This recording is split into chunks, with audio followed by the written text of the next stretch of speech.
بسم اللہ الرحمن الرحیم۔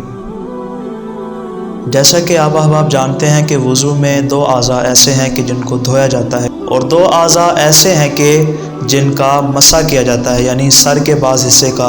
اور پاؤں کے بعض حصے کا مسح کیا جاتا ہے۔ یعنی وضو میں فقط 4 اعضاء ایسے ہیں کہ جن کو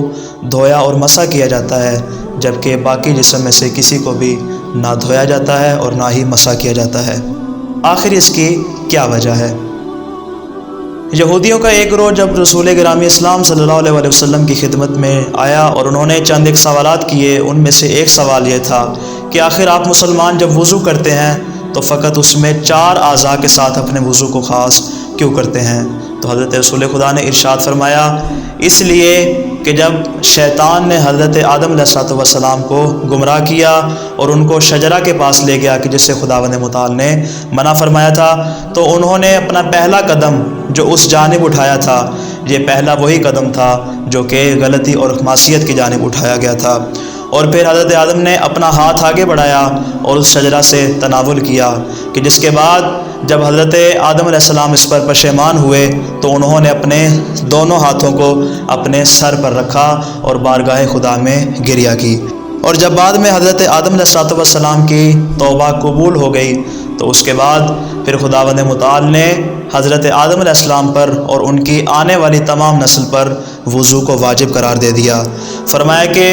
چہرے کو اس لیے دھونا واجب قرار دے دیا گیا، اس لیے کہ چہرے کے ذریعے حضرت آدم علیہ السلام نے اس شجرہ کی زیارت کی تھی، یعنی چہرے کے ذریعے حضرت آدم علیہ السلام نے اس درخت کو دیکھا تھا، اس شجرہ کو دیکھا تھا۔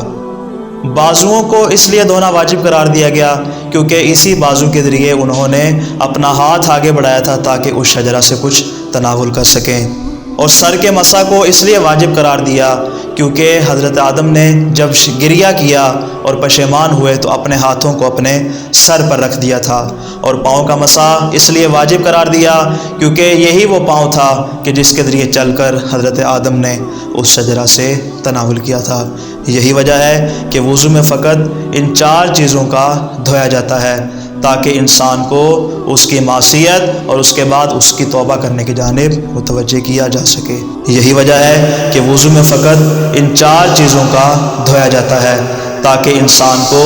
اس کی معصیت اور اس کے بعد اس کی توبہ کرنے کی جانب متوجہ کیا جا سکے۔